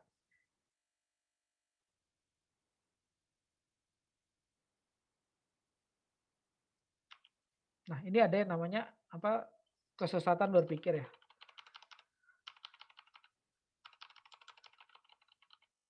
Oh di pertemuan 2 ya, sorry. Ini masuknya pertemuan 2.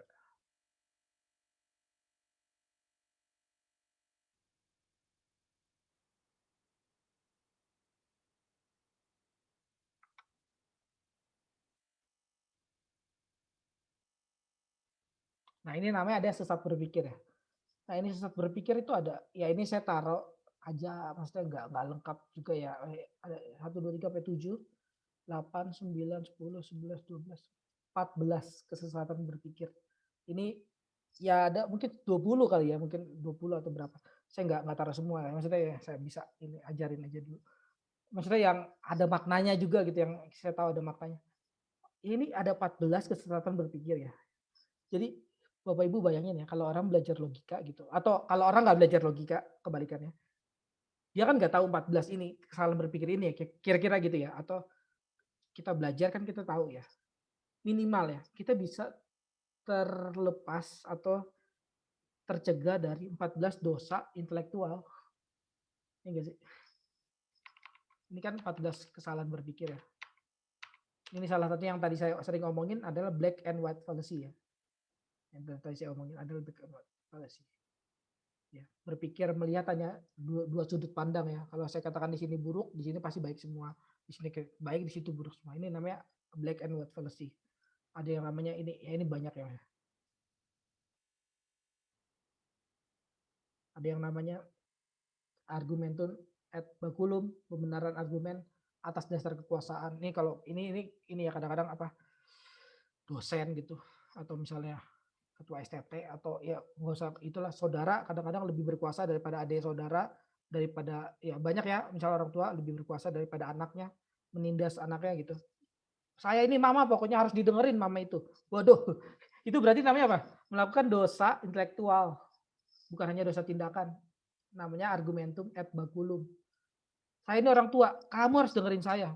Wah itu berarti ini mengatakan sesuatu atas dasar kekuasaannya. Itu kan berarti dosa intelektual. Ya. Kira-kira ini ada ini 14 dosa yang kalau kita belajar gitu logika dengan baik ya kita minimal ya terlepas dari itu gitu. Jadi perjuangan terhadap dosa itu bukan dosa moral saja ya Bapak Ibu ya. Kita kan taunya dosa ya kadang-kadang itu aja ya, dosa yang kebohongan, paling parah mungkin seksual gitu ya. Apalagi orang Injili ya, orang Injili itu kebanyakan ini ya, kalau dosa seksual kayaknya wah tinggi banget gitu. Tapi kalau dosa bokis, dosa munafik, dosa tidak bertumbuh lagi, dosa ikut kelas tapi apa nggak perhatiin gitu, dia nggak peduli. Tapi dosa seksual dia tinggi banget gitu. Hati-hati ya, itu berarti orang yang namanya pakai ya salah. Black and white fallacy itu berarti orang yang ya itu parsial. Berarti itu aja udah dosa gitu. Kira-kira gitu. Tapi by the way apa? Bentar. Saya banyak mungkin Bapak Ibu agak pusing hari ini ya. Saya ada banyak ngomong maksudnya yang nggak saya ulang-ulangin terus gitu. Saya mencok-mencok maksudnya panjang banyak gitu. Tapi ya silakan ya kalau tadi ada yang kekurangan gitu. Tadi ada yang kayaknya saya nggak ngerti di sini, silakan tanyain ya.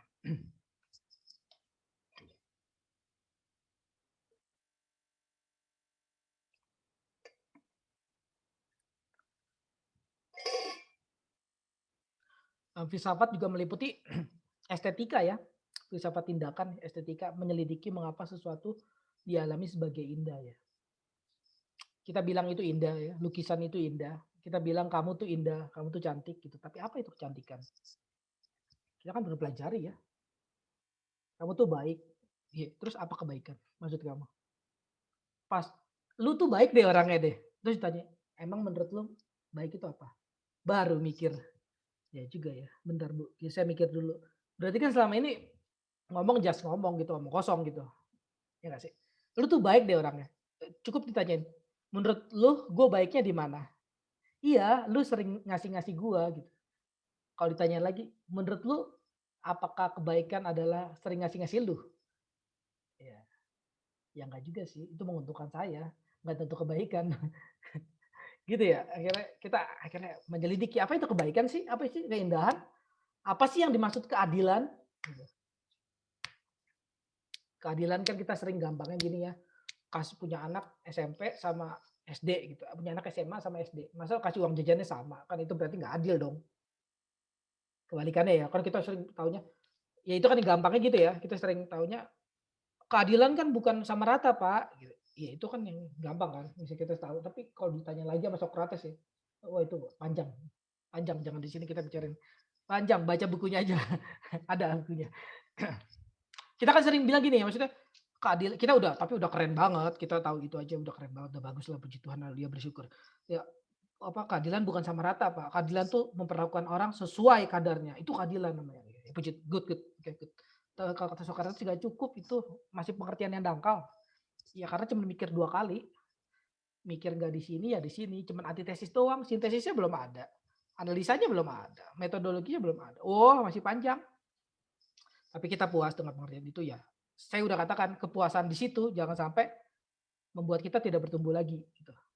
Kepuasan yang di situ jangan sampai membuat kita tidak bertumbuh lagi. Tapi ingat kepuasan di situ juga jangan membuat kita berpikir kita tuh nggak sebenarnya nggak munafik aja, nggak benar-benar puas. Salah ya. Kepuasan di situ ya benar-benar puas, bersyukur di situ benar-benar bersyukur. Tapi bersyukur yang perlu bertumbuh lagi. Bersyukur kan artinya bukan berhenti belajar, pasti gitu ya.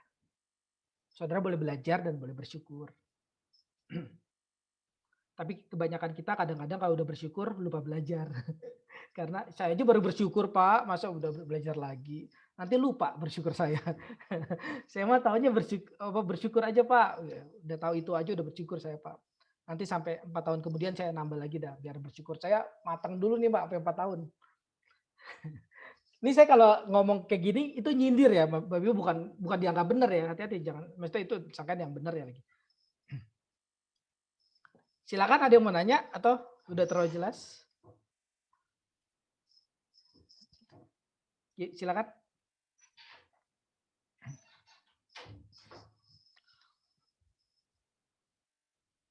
Kalau ada yang mau nanya atau apa?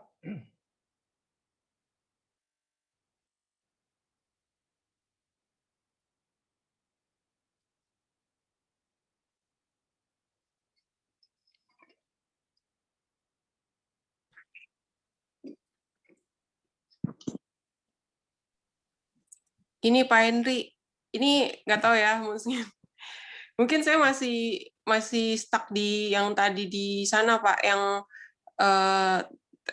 tentang tesis, antitesis, sintesis, analitik sampai metodologinya Pak gitu. Saya mungkin masih stuck di situ karena Apa? Putus tuh internetnya.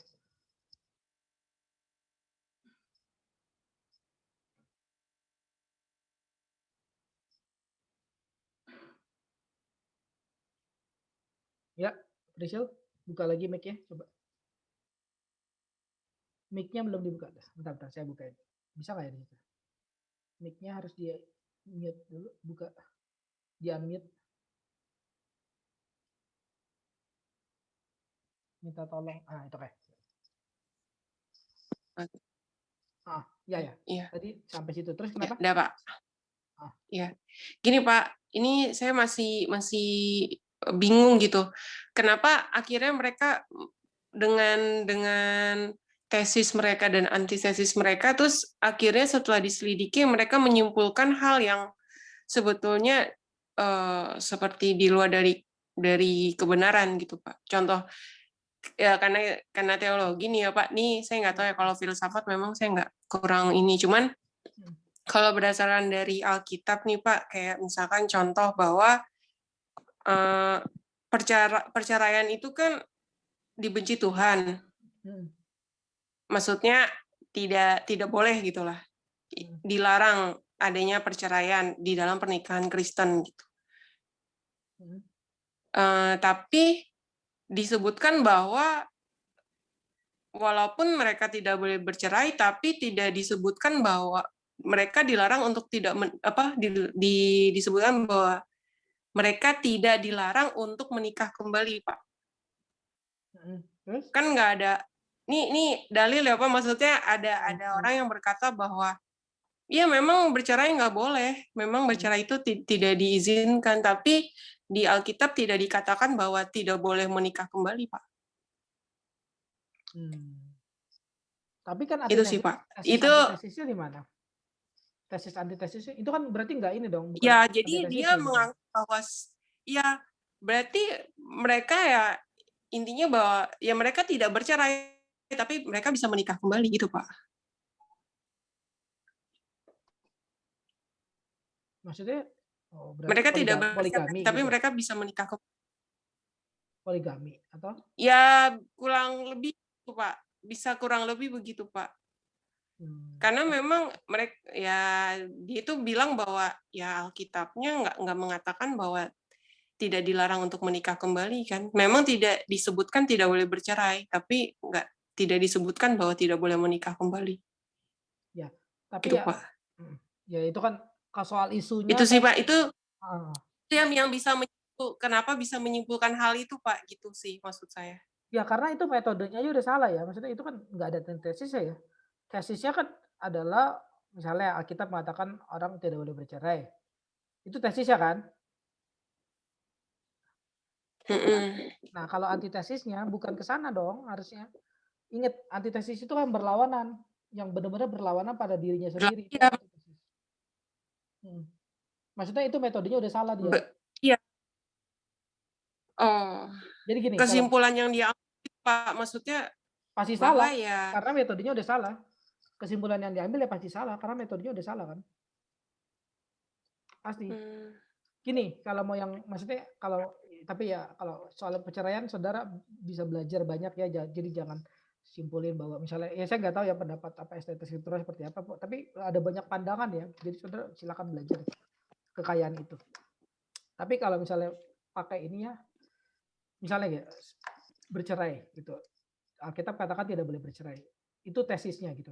Nah pemahaman Hegel ini sebenarnya memang enggak, saya katakan bisa, tapi enggak saya katakan bisa untuk semua hal ya gitu. Enggak tentu harus langsung bisa untuk semua hal dong kalau saya katakan bisa kan gitu. Nah misalnya tapi ini masih bisa misalnya dikatakan boleh bercerai, tidak boleh bercerai. Nah kalau antitesisnya adalah boleh bercerai, itu antitesisnya. Hati-hati ya, tesis antitesis itu harus yang saling bersinggungan, benar-benar berlawanan. Bukan tidak berlawanan, benar-benar berlawanan. Kayak seakan-akan membingungkan karena berlawanan, dan kita menemukan sudut perlawanan dan tidak perlawanan yang nanti gitu. Di sini ya, misalnya Alkitab katakan tidak boleh bercerai. Kalau mau pakai Hegel, kita harus percaya juga, atau kita harus percaya ada antitesis yang dikatakan bahwa Alkitab boleh bercerai. Ini tidak boleh.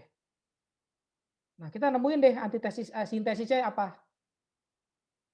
Di Alkitab kan juga bahkan katakan ya, tidak boleh bercerai kecuali karena zina. Berarti ini ada sintesisnya di sini gitu, misalnya gitu. Paham nggak? Tapi ini saya lagi nggak bahas teologinya ya, Bapak Ibu ya, silakanlah belajar mengenai pernikahan. Saya, ntar ribut di sini, panjang urusannya gitu. Tapi silakan Cuman ini kan kelas filsafat juga ya. Tapi maksudnya Bapak Ibu kan juga baca Alkitab ya, silakan tafsirin. Maksudnya jangan asal pakai comot-comot pikiran kita sendiri. Di sini kan tidak boleh bercerai. Terus kalau antitesisnya ini saya lagi ngomong Hegel ya, saya nggak lagi ngomong perceraian ya. Cuman contohnya Priscil tadi katakan perceraian, jadi saya lanjutin supaya apa? Supaya ya nyambung gitu. Jadi, kalau mau pakai antitesisnya, ya harus ini, harus boleh bercerai. Tahu nggak?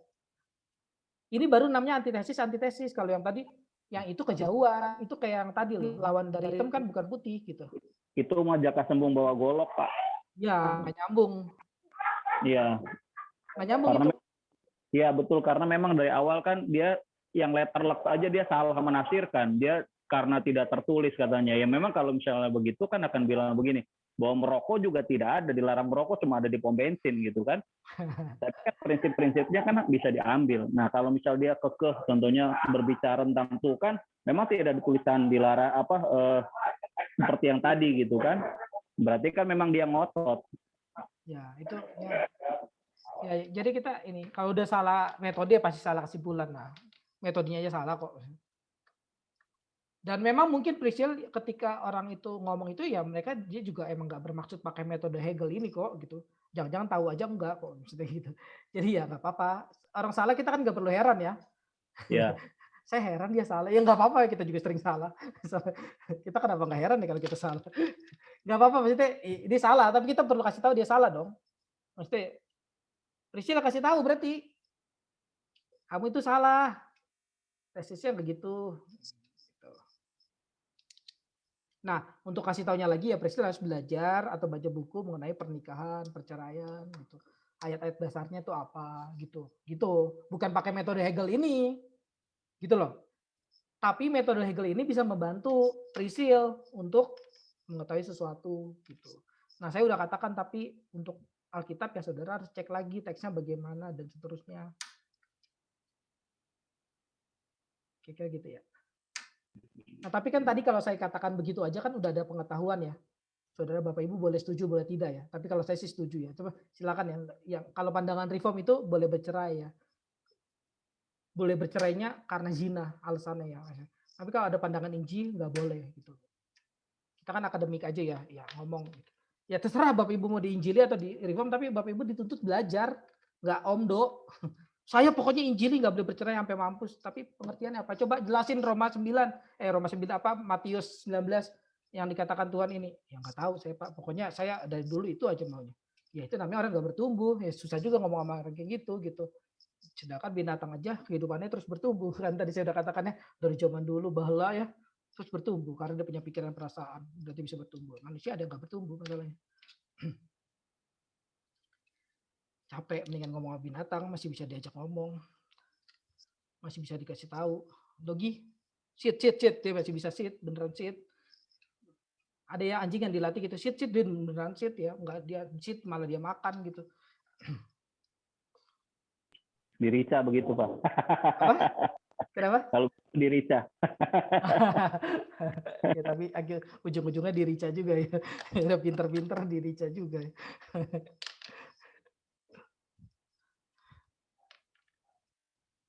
Oke ya. 6 menit lagi sih. Silakan kalau ada mau nanya tapi. Pak Henry,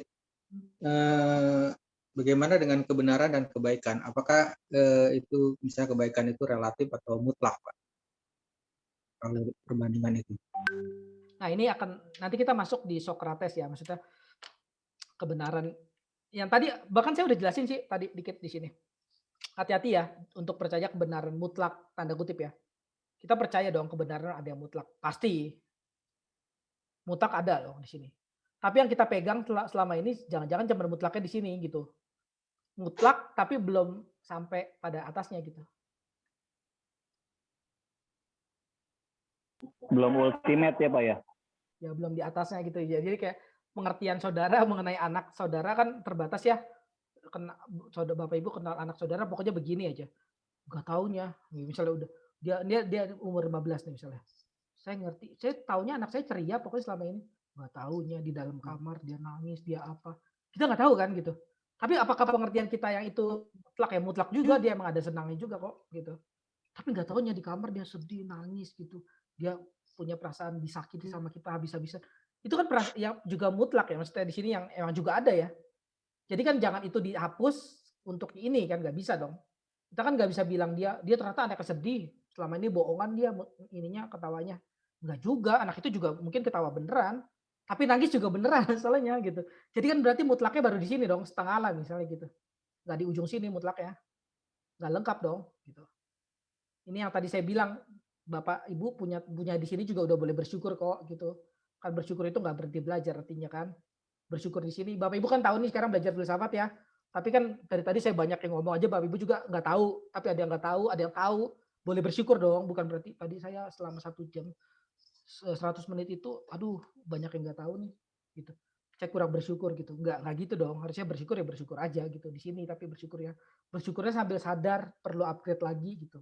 Itu kan bersyukur yang justru baik ya. Maksudnya bersyukur yang nggak mematikan kita ya.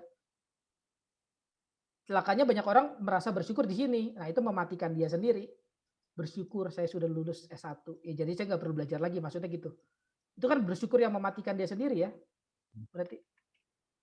Atau ada kebalikannya nih. Ini selalu pasti ada kebalikannya nih, pasti selalu.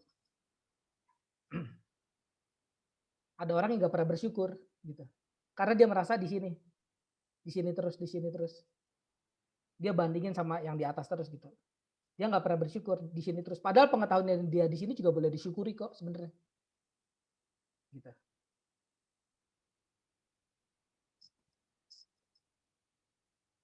Paham nggak? Jadi ya bersyukurnya kita itu perlu ditambah lagi. Ini konsep bersyukur. Jadi, bersyukur untuk bertumbuh ya Pak Henry ya. Nah, kira-kira bersyukur untuk bertumbuh.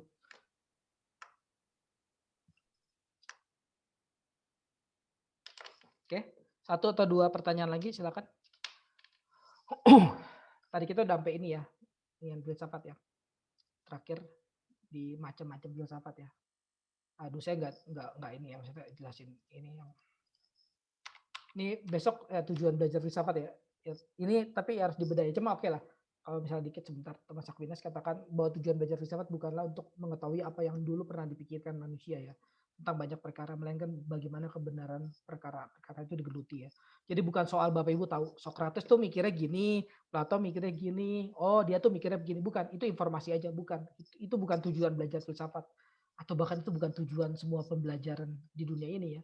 Hanya mengetahui informasi kan bukan ya harusnya. Tapi lebih kepada, oh si Socrates tuh bisa berpikir begini karena dia begini. Dia tuh punya tujuan ini, dia tuh begini, dia begini. Nah, itu lebih ke arah situ ya. Harusnya. Tujuan belajar filsafat bukan ya itu, tahu informasi doang. Makanya kita kenal orang kan juga nggak ini ya. Oh, si ibu tuh begini orangnya, si itu begini. Nggak begitu. Itu kan bersifat informatif aja ya. Tapi mengenal orang kan kenapa ya dia bisa sampai begitu ya? Nah, itu baru namanya mau mengenal orang kan. Ah, dia mah begini orangnya. Itu pasti pengenalan yang sekedar aja dah gitu. Tapi udah tanya, mengapa ya dia begini? Itu namanya udah baru mau mengenal tuh. Gitu. Makanya ada pertanyaan ya, kenapa ya Tuhan kasih saya penderitaan? Di saat itu mungkin dia baru mau mengenal Tuhan tuh. Gitu. Selama ini ya Tuhan itu baik. Jangan-jangan orang yang ngomong Tuhan tuh baik, Tuhan is good gitu. Ya, Tuhan segalanya bagi saya. Jangan-jangan itu nggak mengenal sama sekali gitu. Tapi kalau orang mau bertumbuh ya, pertanyaannya begini, jangan-jangan. Kenapa ya Tuhan kasih saya kebahagiaan? Bapak Ibu pernah tanya itu enggak? Kenapa ya Tuhan kasih saya kebahagiaan? Tuhan yang misalnya gitu. Tuhan yang baik kasih saya kebahagiaan. Tuhan yang baik kasih saya kebaikan. Itu namanya baru bertumbuh ya. Itu namanya baru menganalisa kalau gampangnya. Bukan informatif belaka. Nah, tujuan belajar filsafat ya kita di 9 ya. Tapi kita tadi 3 menit ini ya. Apa ya? Filsafat bukan hanya untuk mencari kebenaran, tapi untuk menyusun pertanyaan yang benar. Nah, kadang-kadang ya kita belajar tuh nggak tahu mau nanya apa ya. Ya, ini dalam belajar filsafat ini juga ya kita mesti tahu mau tanya apa gitu. Kalau kata Heidegger, kehormatan dari seorang yang belajar adalah pertanyaannya gitu. Atau gampangnya ya, kita bisa dicek dari kita tuh udah belajar sampai mana, dari pertanyaan kita tuh sampai mana gitu. Kira-kira. Oke, Priscil mau ngomong atau kebuka mic ya saja atau mau ngomong? Oh, enggak Pak, tadi saya cuma mastiin aja Pak. Jadi filsafat dengan teologi itu berbeda ya Pak. Jadi kalau filsafat teologi atau memang teologi itu termasuk dalam filsafat, Pak? Justru kebalik loh, kalau kita mau pakai ini ya, mau pakai sejarah ya, ini bukan pakai egoisan atau pakai menang-menangan mentang-mentang saya di teologi, jadi saya egois di teologi. Justru kebalik loh. Teologi itu bagian dari filsafat. Kita baca di sini ya. Teologi itu bagian dari filsafat. Agustinus itu awalnya filsuf ya, bukan teolog. Kebalik loh. Di sini ada namanya filsafat ketuhanan, teologi, metafisik, filsafat ketuhanan. Kebalik loh. Kayak ini itu yang kebalik aja saya dari tadi nggak ngomong kan, maksudnya karena saya menghindari ini ya, maksud keegoisan kita, pride gitu. Mentang-mentang saya ngajar filsafat, saya tinggiin filsafat supaya apa? Ya supaya ini pelajaran penting nih, penting banget nih. Kayaknya pelajaran yang penting mah nggak usah diomongin penting juga udah penting dah. Tapi ada orang ngomong ini penting nih, penting. Jangan-jangan nggak penting, gitu ya. Kebalik ya. Tapi kalau bahkan mau di iniin historinya, silakan searching di Google juga ada ya. Teologi itu bagian dari filsafat. Filsafat ketuhanan namanya. Metafisik. Tapi itu ya apa ya, minor lah, nggak perlu kita omongin gitu misalnya ibaratnya. Karena teologi, saya tanyain lagi ya, apakah filsafat ketuhanan sama dengan agama Protestan? Kan enggak juga dong pasti. Kalau saya terusin gitu ya, enggak kan? Berarti kita bukan bagian dari filsafat juga gitu. Ya terus buat apa Pak di teologi ada filsafat? Itu sama kayak pertanyaan ini ya, buat apa kamu cebok tadi pagi gitu, buat apa? Sekolah filsafat buat apa tadi makan tadi pagi? Nggak nyambung gitu. Misalnya itu tapi kejauhan ya. Kalau yang lebih dekat buat apa belajar PPKN? Kan nggak ngaruh juga dong. Buat apa belajar bahasa Indonesia? Nggak ngaruh juga buat teologi. Nah itu buat apanya itu kan cuma tools gitu. Filsafat ya tools untuk kita berpikir lebih ketat gitu. Ya. Saya dari kemarin kan ngomong gini ya. Ini nggak ada hubungannya filsafat sama teologi itu maksudnya jangan saling bentrokan. Tapi kan saudara bisa lihat ya, bisa denger lah. Dari kemarin saya ngajar ada hubungannya kok dengan teologi gitu maksudnya. Ada kok ternyata gitu. Tapi mungkin secara nggak langsung gitu. Gitu. Oke ya, kita selesai di ini ya 9.03 ya pas. Oke kita ini selesai akhiri.